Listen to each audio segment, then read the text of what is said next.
Yang pertama, ternyata untuk bisa bahagia, kita harus mampu menghancurkan egoisme dan menganggap diri kita sebagai manusia normal saja. Ini penting menurut saya ya. Menghancurkan egoisme itu yang tadi, rasa benar, rasa penting, rasa tinggi, rasa hebat. Ini semua ego. Lebih kondusif kita merasa sebagai manusia biasa saja. Iya, saya punya kelebihan, tapi ya ada kekurangannya. Iya, saya ngerti bidang ilmu ini, tapi banyak bidang ilmu yang lain yang saya tidak bisa. Iya, saya ini manusia yang ada hal-hal yang dikagumi orang, tapi sebenarnya banyak juga dalam diri saya hal-hal yang memprihatinkan. Ini namanya hidup sebagai manusia normal saja. Jadilah manusia biasa saja. Ini lebih membahagiakan. Karena kalau kita mengidentifikasi diri kita dengan ego-ego besar tadi, jangan-jangan lelah hidup kita. Karena identifikasi sesuatu itu kan implikasinya kita harus begitu terus. Misalnya teman-teman mengidentifikasi, saya ini Pak, santri Pak, saya ini orang soleh loh Pak. Oh itu kan terus abot kan, kamu kapanpun harus acting sebagai orang soleh. Nanti dengar adzan, wah ke masjid ini. Terus nanti dengar, terus kamu dituntut begitu. Mending nggak usah woro-woro, nggak usah deklarasi, biasa saja. Yes, kalau mau ke masjid, ke masjid. Kalau mau melakukan kebaikan, lakukan saja. Nggak usah dengan memberi label atribut yang memberatkanmu sendiri. Itu yang disebut kesadaran sebagai manusia biasa saja. Itu akan lebih membahagiakan. Yang kedua, berhentilah bersikap perfeksionis, menipu diri sendiri. Kalau iya, bilang iya. Kalau tidak, bilanglah tidak. Tidak usah perfeksionis. Orang tahu kok semua orang itu ada kurangnya, tidak ada manusia yang sempurna. Kadang-kadang salah sedikit, kadang-kadang khilaf sebentar, manusiawi. Tidak usah menipu diri. Itu akan lebih memberatkan kita. Tidak usah terlalu banyak pakai topeng lagi. Topeng kita sudah banyak dalam hidup ini. Biar tidak lelah. Yang membuat kita lelah itu kan karena kita menipu diri kita sendiri. Misalnya kalau ditanya, ngantuk enggak mas ngaji kayak gini? Enggak Pak, saya melek terus. Tapi yo pas ngaji deklak-deklok itu kan yo, kamu berat sendiri, nanti ada temennya lihat malu kan kamu. Coba tadi bilang yo saya kadang-kadang ngantuk Pak, itu kan lebih santai. Tapi karena kamu menipu dirimu sendiri, berat akhirnya. Jadi konsekuensi yang harus kamu tanggung. Yang ketiga, untuk bisa bahagia, yuk berjuang, bekerja keras mencapai tujuan. Ya, kita harus berikhtiar, berusaha. Sambil tadi ya, ngerti batasnya kapan pasrah. Dan jangan dibiasakan menyalahkan keadaan, mencari kambing hitam. Biasa kok hidup itu ada sukses, ada gagal. Ada lulus, ada tidak lulus, biasa. Ya memang rumusnya hidup begitu. Ada senang, ada susah. Wajar itu sudah. Tidak usah cari kambing hitam, tidak usah menyalahkan keadaan. Nanti tambah berat. Wah ini gara-gara temanku ini. Tiap malam ngajak begadang saja. Tidak lulus mata kuliahku. Lalu kamu sendiri ya mau diajak begadang. Disalahkan kancane. Jadi ya sudah lah, kalau sudah begitu ya efeknya memang begitu, karena kamu begadang tidak lulus, biasa saja. Iya sih Pak, berarti besok saya harus lebih baik lagi, kan begitu saja. Tanpa harus rasa bersalah berkepanjangan, merasa berdosa berkepanjangan. Cukup kamu sesali, kamu perbaiki ke depannya biar lebih bagus. Ini hidup yang lebih membahagiakan. Tidak terlalu bertele-tele, apalagi kamu terus menyangkal, denial, nyari-nyari alasan. Saya itu sebenarnya rajin loh Pak, saya tidak tahu saya. kemasukan apa saya semester ini. Nggak usah pakai alasan macam-macam lah, ya sudahlah, diterima saja. Ya wajar kok, orang itu kadang seneng, kadang susah, kadang gagal, kadang sukses. Asal kita bisa menata diri sehingga terus progres tambah baik, itu sudah luar biasa. Yang keempat, ayo kita minimkan ketakutan-ketakutan, kecemasan-kecemasan yang tidak perlu. Mari kita sadari kadang-kadang kecemasan kita itu tidak beralasan, sia-sia saja. Cemas itu kan biasanya tentang yang akan terjadi ke depan. Yang akan terjadi ke depan kita tidak tahu. Biarlah jadi rahasia nanti. Yang penting sekarang kita berikhtiar semampu kita, sebaik yang kita bisa. Itu saja sudah. Jadi hilangkan khawatir ini, khawatir itu. Pak, saya besok kira-kira ada jodohnya enggak ya Pak? Saya kok sampai semester gini rasanya enggak ada yang mau sama saya. Sudah usah dipikir itu. Jodoh di tangan Tuhan sudah. Yo, kecuali kamu cuek, enggak ngurusi, ya bisa saja nanti lepas Tuhan, lepas tangan. Jadi dong kamu sendiri ditawari bolak-balik yo kesuwen mikire. Jadi ayolah, tidak usah khawatir. Kamu boleh sekali-sekali kamu tulis ya, kekhawatiranmu yang mencemaskanmu apa. Tulisan wis. Khawatir ini, khawatir itu, khawatir ini, khawatir itu. Sekarang mulai banyak, kemarin saya baca orang kena gejala penyakit psikosomatis. Jadi kecemasan di pikiran yang mengefek ke sakit fisik beneran. Mungkin lambung lah, mungkin vertigo lah, mungkin apalah, namanya psikosomatis. Jadi kalian jangan terlalu banyak overthinking, jangan terlalu banyak mikir yang aneh-aneh, cemas yang tidak perlu. Nanti jadi penyakit. Jadi ternyata tidak selalu sakit fisik berpengaruh ke jiwa. Sebaliknya sakit jiwa bisa juga berpengaruh ke fisik. Kalian kan kalau sedang stres apa gitu kan rasanya tubuhmu ya lemes, tidak bisa diajak apa-apa, tidak bergairah ngapa-ngapain saja. Itu berarti dari psikis ke fisik. Yang itu jumlahnya tambah banyak. Sekarang psikiater, psikolog itu tambah laris hari ini. Banyak yang stres, banyak yang depresi, tingkat sakit jiwa meningkat, tingkat depresi bahkan tingkat bunuh diri juga tiap tahun meningkat terus.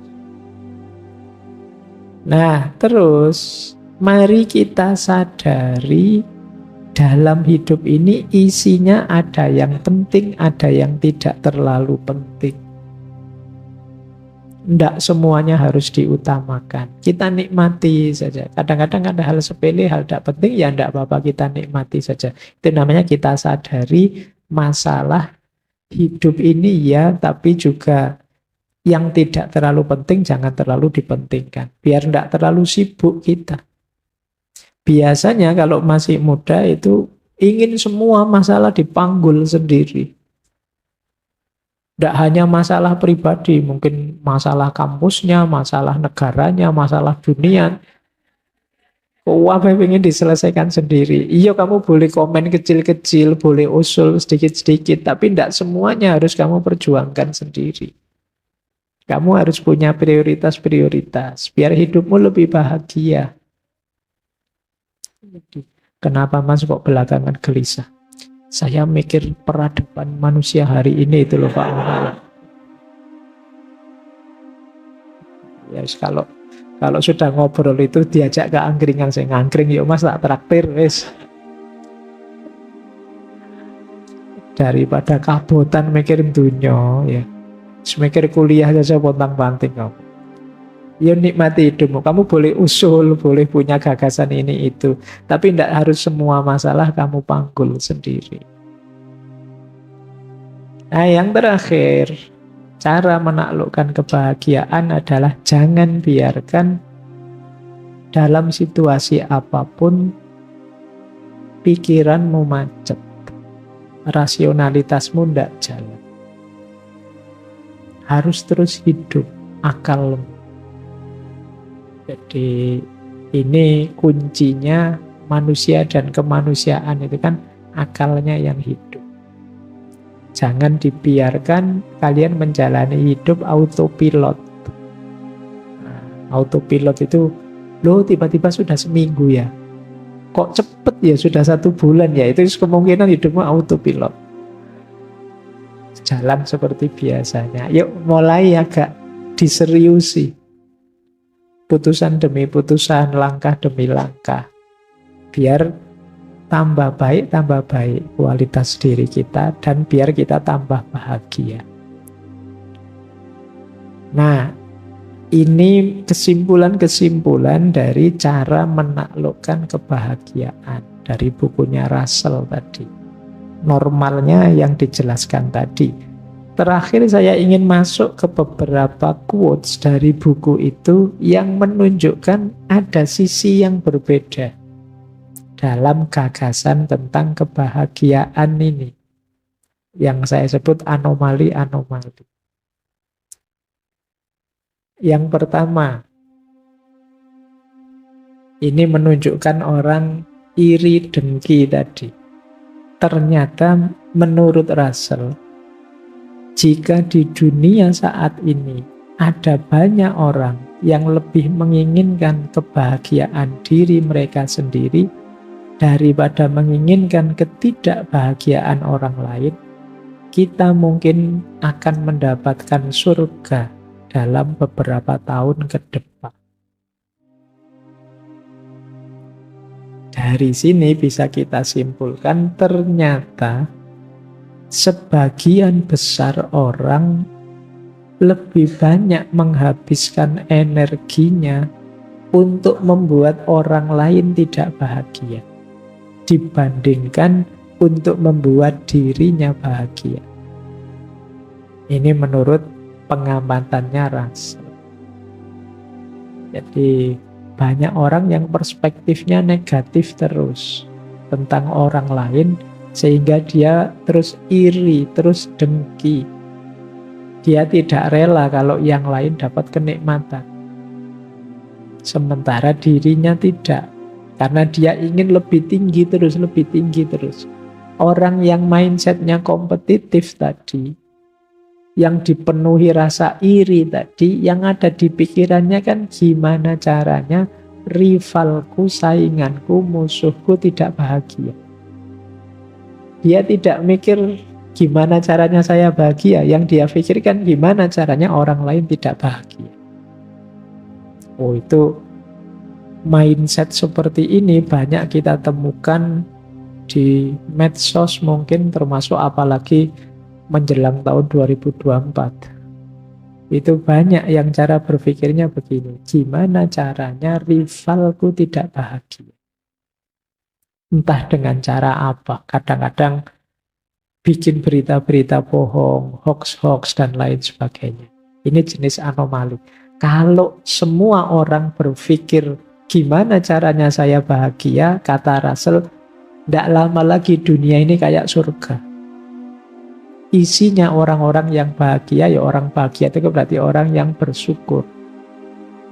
Nah, cuma ini mimpinya Russell, ya sulit sih. Orang itu kecenderungannya memang agresif, iri, dalam dirinya ada nafas namanya sabu'iyah. Ingin selalu menyerang dan menjatuhkan yang lain. Baik, anomali pertama ini. Coba kalian renungi ya, semoga yang hadir malam hari ini tidak ada yang di sini. Tidak ada yang mikirnya hanya jatuhnya yang kalian benci. Dalam bidang apapun. Kalian ingin maju boleh, tapi semoga tidak dengan cara menginjak dan menjatuhkan yang lain. Kalian ingin menang baik-baik saja, tidak apa-apa, hebat, tapi tidak dengan cara merusak dan menghancurkan yang lain. Hebatlah dan menanglah bila perlu dengan mendukung dan menaikkan yang lain. Anomali pertama ini tentang kebahagiaan. Anomali kedua, ini lanjutannya. Menurut cermatannya Russell lagi, beberapa orang hanya bisa bahagia dengan membenci orang lain, bangsa lain, atau kepercayaan lain. Ini kalimatnya Russell ya. Semoga kita juga tidak di sini.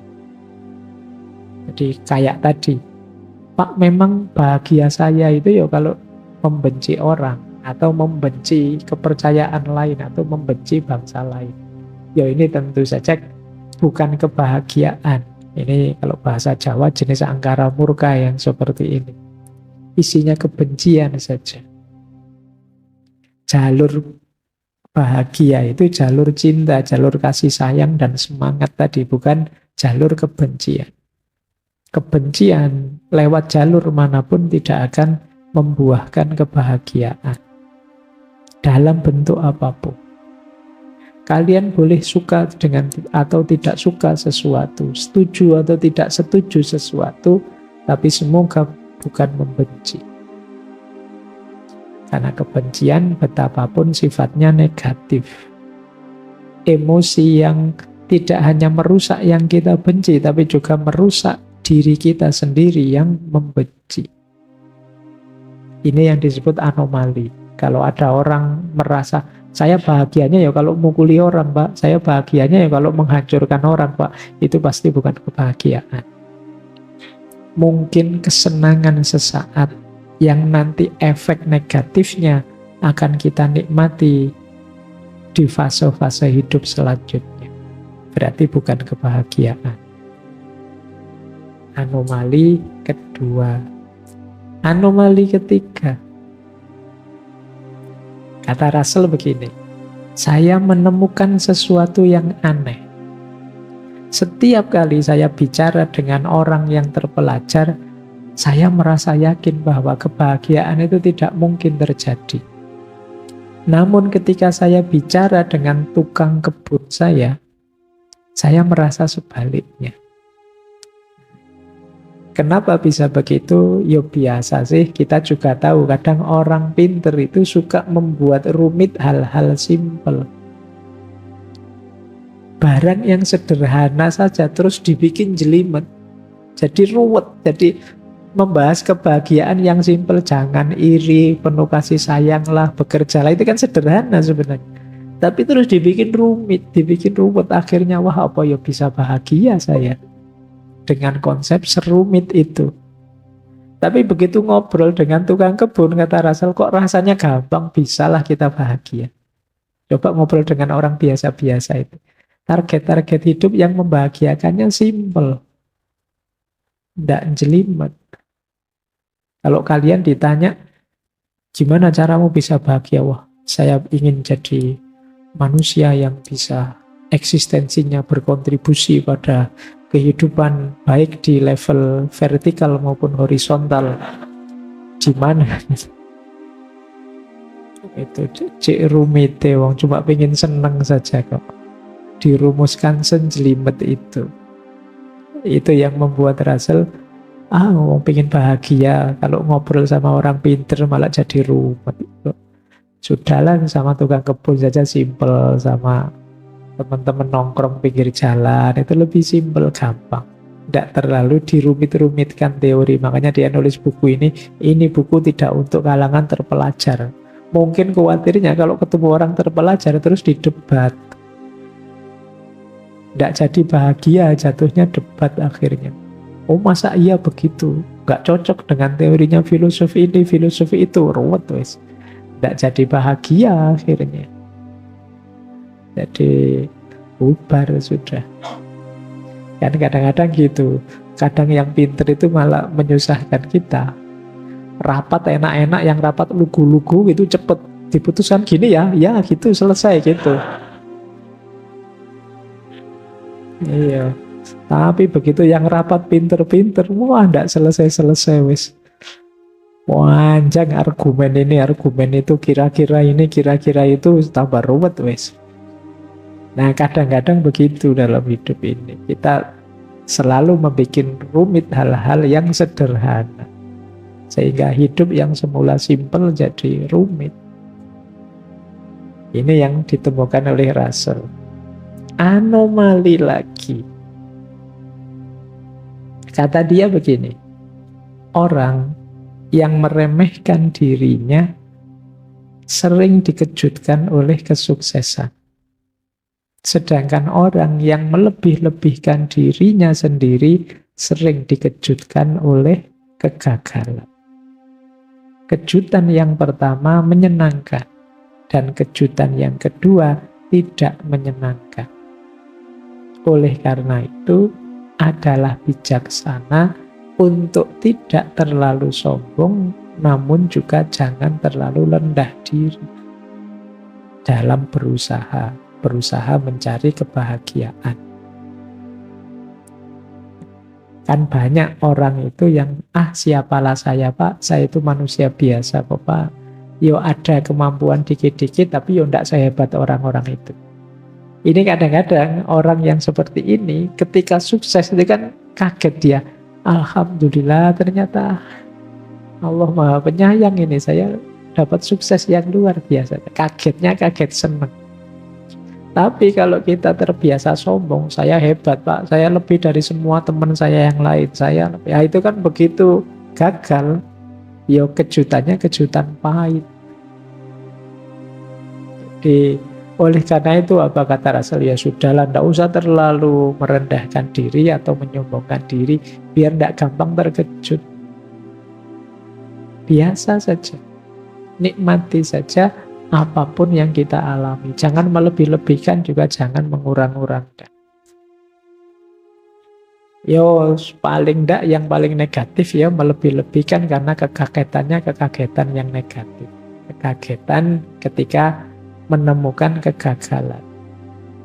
Ini anomali dari Russell ketika melihat ternyata banyak orang yang sikapnya keliru untuk merancang kebahagiaan.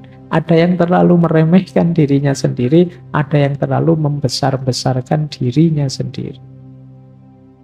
Dua-duanya tidak positif karena potensial terkejut. Meskipun terkejut yang pertama enak, terkejut karena sukses.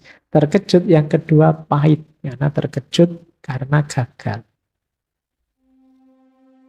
Baik, saya kira itu ya, teman-teman. Itu materi dari Russell tentang cara menaklukkan kebahagiaan. Persis seperti yang dikatakan Russell, ini tidak rumit. Tidak perlu mengerinyitkan dahi membahas rumit-rumit. Di masyarakat biasanya yang berjalan untuk meraih kebahagiaan ya rumus-rumus tadi. Tinggal bagaimana pentingnya kita menghidupkannya dalam keseharian kita.